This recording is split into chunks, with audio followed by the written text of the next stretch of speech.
How's it going, everybody? Welcome back to Set 6, and today we've got the first of a two-parter that I'm doing where I'm going to be looking at J.E.N.O.V.A and some of the interesting possibilities going forwards, things that could go down in Rebirth, speculating about the relationship between Sephiroth and Jenova.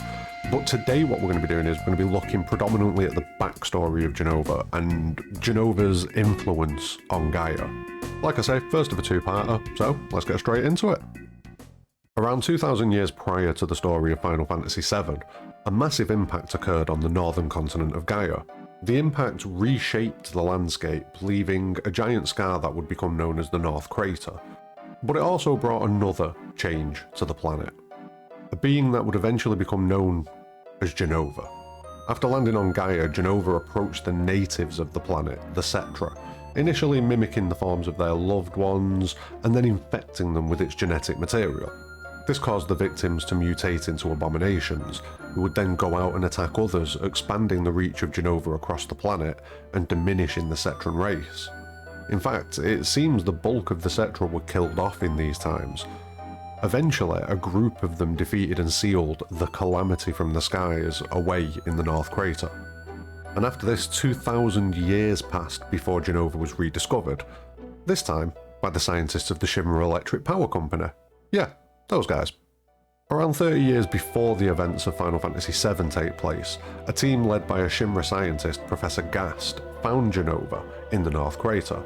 Now initially they got things wrong and thought J.E.N.O.V.A was the remains of a Cetra, and this led to them endeavouring to create human Cetra hybrids in their pursuit of the fabled Promised Land, a land that was abundant with Mako and is spoken of in the Cetran scriptures and things like that. Now this was something that Shinra had become almost single-minded in their pursuit of, so the fact that they believed that they had an ancient kind of gave them a lot of hope and kind of pushed them onto this. But as it goes, they failed to create any ancients in this manner, due to the fact that, J.E.N.O.V.A wasn't an ancient. They kind of started to realise this around this time. But what they did create was super soldiers, and it was during this time that Genesis, Angeal, and Sephiroth were created, and so the J.E.N.O.V.A project and Soldier hit full stride. Professor Gast eventually learns that J.E.N.O.V.A isn't an ancient, and subsequently he ends up leaving Shinra. But the experimentations continue under the gaze of Professor Hojo, who's been pretty much involved from the early stages anyway, and was obviously involved in the creation of Sephiroth. While all this was happening, J.E.N.O.V.A had been stored at the Mount Nibel reactor, as research progressed into the effect that it had on human subjects. Which then brings us to the day where Sephiroth discovers the truth of his heritage, the day where he comes to know his mother. Upon arriving at the reactor, Sephiroth finds mechanoids and containment tanks, along with a massive door labelled J.E.N.O.V.A, which just so happened to coincide with what Hojo told Sephiroth about his mother being called Jenova. Now the mechanoids in the tanks were humans who'd been infused with J.E.N.O.V.A's DNA to the point where they had mutated into monsters, probably in a very similar way to how the Cetra reacted when J.E.N.O.V.A began to infect them. After these revelations, Sephiroth explored the library in the basement of the Shinra mansion and went in depth in volumes about Jenova's origins and the J.E.N.O.V.A project and everything else that had happened so far in Nibelheim. However, seemingly due to the material in the basement of the Shinra mansion being from the earlier days of the J.E.N.O.V.A project, when everything was still under Professor Gast's control, Sephiroth wrongly believes himself to be a descendant of the Cetra and that humans stole the planet from his mother. We then get the Nibelheim incident where Sephiroth destroys the town, torches it, and then heads to the reactor to retrieve his mother. But eventually he's taken out by Cloud, and he only manages to recover Jenova's head. And after another struggle with Cloud, he ends up being taken out and falls into the life stream, which you can see in the bowels of the reactor. After this, other than Tifa, the survivors of Nibelheim, including Zack and Cloud, are injected with Jenova's cells and tested on further, with Hojo wanting to put his reunion hypothesis to the test. The reunion theory suggests that once Jenova's cells have been separated, they will always seek to come back together and reform the main body, very much Terminator 2 style. To do this, J.E.N.O.V.A influences the minds of those it infects and those around it in order to facilitate the reunion. Now, in the aftermath of the Nibelheim incident, the remains of J.E.N.O.V.A end up being moved to Midgar and held within the Shinra building for safekeeping and, obviously, further experimentation. One point to note here is that even though Zack and Cloud are both injected with Jenova's cells, only Cloud seems to be affected by it out of the two of them. Now, while I do think this is a potential plot point in Rebirth where we may see Zack begin to succumb to J.E.N.O.V.A, what I think it could be instead is another hint towards Jenova's nature. So to me, it seems that J.E.N.O.V.A not only has to infect a person with its cells, but it also seems to require the person to have a weakened mental state in order to properly corrupt the person. This is why we see Zack, a strong-willed, positive individual, not really affected.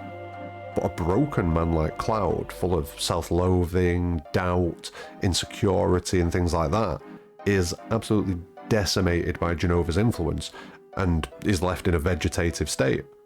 The Cetra, they were shown their loved ones and betrayed by J.E.N.O.V.A in their guise. Panic will have spread through them, leaving plenty of targets for J.E.N.O.V.A's methods, leaving people's will reduced. But then J.E.N.O.V.A's eventual defeat comes to a group of Cetra, probably the more resolute and strong-willed of them, who managed to resist J.E.N.O.V.A. And then looking even further, you could even say that Sephiroth, while his mind was strong, he controls the more negative aspects of J.E.N.O.V.A and just seems to benefit from the power boost.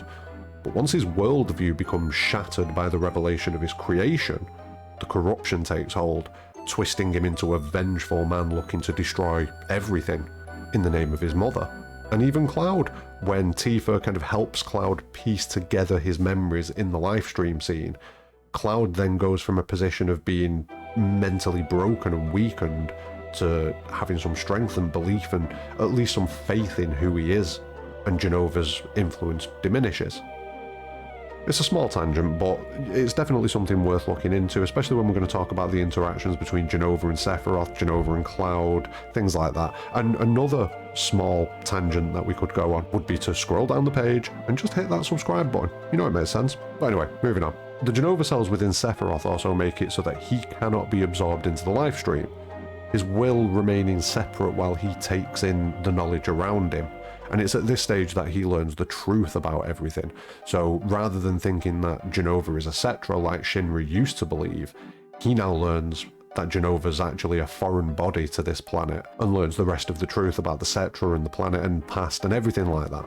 And Sephiroth even discovers that at this point he can now control people who are infected with J.E.N.O.V.A's genetic material. All of this comes to fruition early on in Final Fantasy VII, when J.E.N.O.V.A disappears from the Shinra building, leaving only a trail of blood and a dead President Shinra in its wake. Now, there is a little bit of chat about how does Jenova actually get out, and this comes down to the interactions between Jenova and Sephiroth. We're going to skip that one for now. That's going to be in the next video, so keep an eye out for that one. But throughout Final Fantasy VII, the party continually fights against various forms of Jenova that are left behind as an obstacle by Sephiroth. Eventually, they reach the North Crater, where they defeat the final form of Jenova before facing Sephiroth. And we all know how that pans out. But even after all of this, Jenova still persists on Gaia and within the livestream due to the fact it can't properly be absorbed by the livestream. Now, by the time we reach Advent Children, Jenova's touch has spread thanks to Sephiroth's attempts to gather the livestream in Final Fantasy VII. When it rises up and washes over the planet in an attempt to defeat Meteor, J.E.N.O.V.A manages to infect a large number of people, with this eventually leading to the geostigma disease that we see in Advent Children. Alongside this, Sephiroth also uses the power of J.E.N.O.V.A to create or revive 3 remnants of his power, Loz, Yuzu, and Kadaj. Now, their mission is to regain any of J.E.N.O.V.A's genetic material that remains on the planet, and when they eventually do succeed in this, Kadaj absorbs J.E.N.O.V.A's cells, and Sephiroth takes over the remnant, returning to the world once again. Now, we all know how Advent Children pans out. Sephiroth gets beat up again, he fades, and the Geostigma curse seems to be cured thanks to Aerith's healing and restorative Cetra powers. But this is the last that we see of J.E.N.O.V.A, as it doesn't come up again in Dirge of Cerberus. I mean, you can still see the influence of J.E.N.O.V.A in certain aspects, but it's not, J.E.N.O.V.A's not active, Sephiroth's not active, or at least we don't see them being active. And as far as Final Fantasy VII Remake goes, I know normally when I do these I discuss the changes that have taken place in Final Fantasy VII Remake, but there hasn't really been any kind of changes as far as J.E.N.O.V.A goes, not yet at least. Which then leaves us the big question, will we see anything new in Rebirth and beyond as far as J.E.N.O.V.A goes and regarding Jenova? Personally, I don't think we'll see anything directly from Jenova. I don't think we're ever going to see Jenova jump up and start talking or anything like that. That's not going to happen. And this is due to the current state of Jenova in the story of Final Fantasy VII. When Jenova first hit the planet and began to take down the Cetra, we assume that Jenova was still a fully conscious and living being, acting of its own volition, walking around doing its thing. But what if it wasn't? What if the body of Jenova that we see isn't really Jenova's body at all? It's possible that the body that we see is either the body of a Cetra that Jenova infected and corrupted. If not, it could even be the body of a being from Jenova's prior conquest. We know that J.E.N.O.V.A came from space, and we learn that Sephiroth intends to repeat the journey that Jenova made, by gathering up the life stream and power of the planet, and then travelling the cosmos to find a nice shiny new home, maybe with a driveway and a garage, you know, who knows. Now if this is the case, knowing what we know about J.E.N.O.V.A, it's possible that the body we see is just someone from its previous world, mutated into a J.E.N.O.V.A abomination. And if that turns out to be the case, it puts J.E.N.O.V.A even further into the category of being essentially a parasite or a virus, something that mindlessly corrupts and consumes anything that it comes into contact with, adding to its own power and gene pool. Granted, it facilitates things, but it doesn't have its own consciousness. That in itself would limit any narrative impact J.E.N.O.V.A could have directly. Rather, it'd just be a tool for Sephiroth and some others like Hojo to manipulate and use to their ends. But this is a topic that we're going to deep dive into more in the next video, where I'm going to look into the dynamic between Sephiroth and Jenova, discuss who's really in charge, discuss the possibilities and speculate as to what we could see because of that. But it's definitely a topic for its own video, so expect that in the next few days. For this video, having discussed the history of Jenova and its impact on the world of Gaia, the only real change regarding Jenova that I believe we can look forwards to is the possibility of more information and details being revealed to us. Like more information on the time when Jenova arrived on Gaia and attacked the Cetra could answer a lot of burning questions we have about the goals and the intent of this creature, if it has any at all. But one of the bigger questions that we could get an answer to, I've kind of already touched on, and it's in regards to the capabilities of Jenova cells and what's going on during the time of Dirge of Cerberus regarding Sephiroth and Jenova. Briefly, if we just go back to Sephiroth, I've spoke about Sephiroth a lot, but it's difficult to sort of, separate Jenova and Sephiroth. They are essentially one and the same in my mind. But if we do go back to Sephiroth, if this Sephiroth that I'm seeing now is like a future incarnation who has somehow found a way to either travel back in time, or at the very least use the capabilities of Jenova across time, then learning more about Jenova's capabilities in the past could hold the key to understanding what's going on in Remake. We don't get anything regarding Jenova during Dirge, like I say, other than revelations regarding Vincent, Hojo and Lucretia, and like the circumstances around Sephiroth's birth, which is a little bit odd.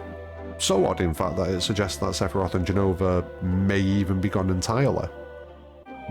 But that technically wouldn't be possible, because there are remnants of Jenova here and there. Genesis has Jenova's cells. Cloud has Jenova's cells.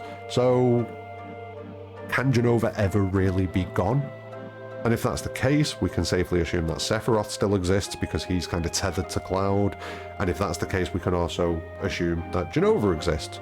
I believe that they're just in a weakened state due to the events of Advent Children. So any details that we can get from Rebirth and beyond that answer the question what happened to Jenova and Sephiroth after Advent Children would be massively appreciated. And I think we could potentially get it in Rebirth, maybe not Rebirth, but Part 3, when we learn what's actually going on. What has Sephiroth done? How has this happened? But this in itself, if we speculate wildly, suggests that Jenova's power not only transcends life and death, also time as well, at least in the right circumstances. Maybe it's a case of if J.E.N.O.V.A has existed at 2 points in the timeline, then a being that has enough control over J.E.N.O.V.A can maybe at the very least send messages and will things to happen via the live stream. Potentially even actually traverse the gap. And if that is the case, that would make J.E.N.O.V.A one of, if not the most powerful life form that we've encountered in the FF7 universe. Even beyond things like Chaos and Omega, like J.E.N.O.V.A would be on a completely different level. It's a lot to think about. So let me know what you actually think. Like, do you think Let me think, what do I want you to tell me?